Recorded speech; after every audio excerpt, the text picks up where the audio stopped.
In our panel on this Thursday morning, we start with our White House correspondent Emerald Robinson, host of Stacy on the Right, Stacy Washington, back with us. Political analyst Mark Halperin is here, and former Trump campaign aide Rick Gates is here as well. Rick, I'm going to play a soundbite that I want you to sort of set this up again for us, because I'd like to pick this conversation up basically where we left off. Here is Joe Biden just after he appointed Kamala Harris, the new point person on the immigration situation at our southern border. He is blaming the Trump administration again. Take a listen.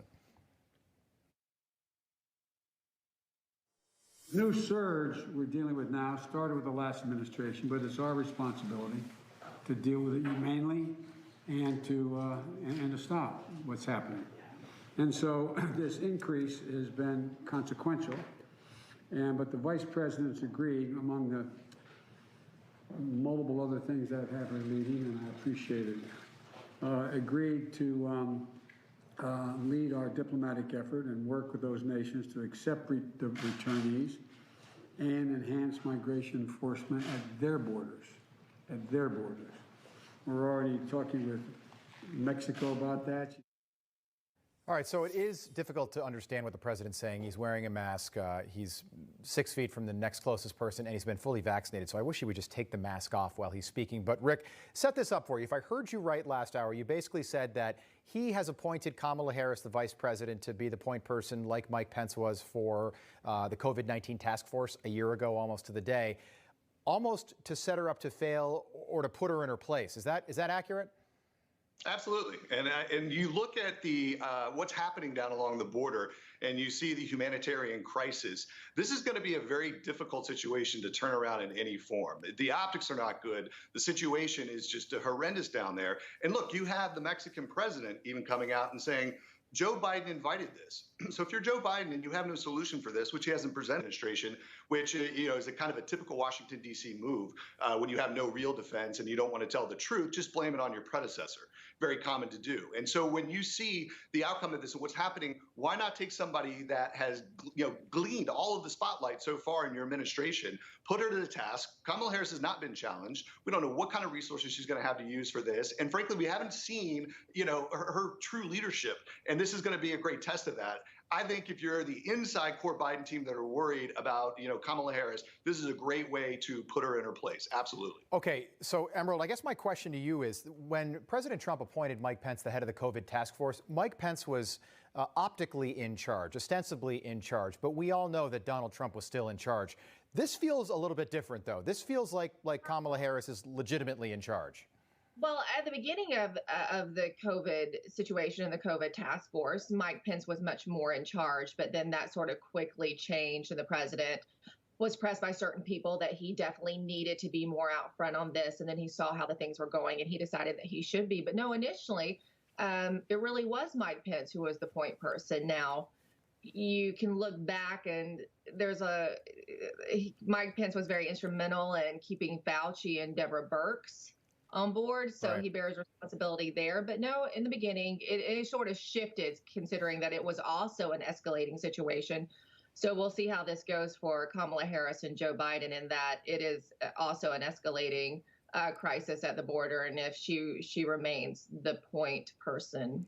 Mark, do you agree, disagree? Don't forget, Kamala Harris is somebody that's repeatedly said she wants to decriminalize crossing the border. Yeah, well, I agree with what Emerald said last segment, which is this is an attempt to distance the president from it, but it's got to be solved, and the president will stay involved. This is, I believe, a recognition that this requires someone at a high level dealing with it full time, and Joe Biden just doesn't have that luxury. He needs to deal with the pandemic and the filibuster and everything else. North Korea, they need her full time on it, and I suspect she'll clear a lot of her schedule to work on it. I say again, the symbolism of this issue requires uniting the nation's will to deal with this. And the symbolism of appointing someone who, as a presidential candidate and as a senator, was much more associated with the left, with permissiveness, with humanitarian impulses, as opposed to shutting down the border and talking tough to these other countries. I think it's going to be a challenge for her to win over the support, the confidence of the country that she can do this job and balance all the equities involved. It's going to be a challenge, but I think Joe Biden gave it to her because he doesn't want to deal with it full time, and it needs to be dealt with full time. Stacy, I want to bring you in, but why don't we hear from Vice President Kamala Harris on the current situation on the border, and then we'll get some reaction. Take a listen. While we are clear that people should not come to the border now, we also understand that we will enforce the law, and that we also, because we can chew gum and walk at the same time, must address the root causes that cause people to make the trek, as the president has described, to come here. And I look forward to engaging in diplomacy with government, with private sector, with civil society, and the leaders of each in El Salvador, Guatemala, and Honduras to strengthen democracy and the rule of law. According to the Border Patrol, Stacy, an unaccompanied minor is crossing once every 2.5 minutes. Is Kamala Harris the right person for this job? Well, in some ways, when you talk about people being tough, she has that in her background because she was an attorney general. She was a prosecutor. She has been extraordinarily tough, especially on minority groups when it comes to prosecuting marijuana offenses. I mean, when she wants to be, she can be extraordinarily tough. But there's another issue here, and that is I'm on the White House press corps list. I'm sure Emerald is the same as a White House correspondent. And the emails that I'm getting during this administration are so different than the ones that I received during the last one. Namely, that I get the vice president's schedule every day. Every day I get hers just a few minutes after I get the president's. There are some days where I miss his in my email box, and I'm only looking at hers. And I check his out every day. But the point is, they're really elevating her. Their announcement that it's the Biden-Harris administration. That's something that's never done either. So, Stacy, I did look into that, by the way. I did look into that. So technically, all administrations are the president's name followed by the vice president's name. But we've just, in pop culture, it's the Trump administration, it's the Obama administration, the Bush administration. But they made it very clear that this is the Biden-Harris administration, sort of telegraphing that we might not be that far away from number 47, President Kamala Harris. The optics are clear that they want her to be seen in a leadership position. Her positioning in all of the images where he's at the table signing things, she's off to the left or the right, standing in a very authoritarian position with her hands in a certain position, legs spread.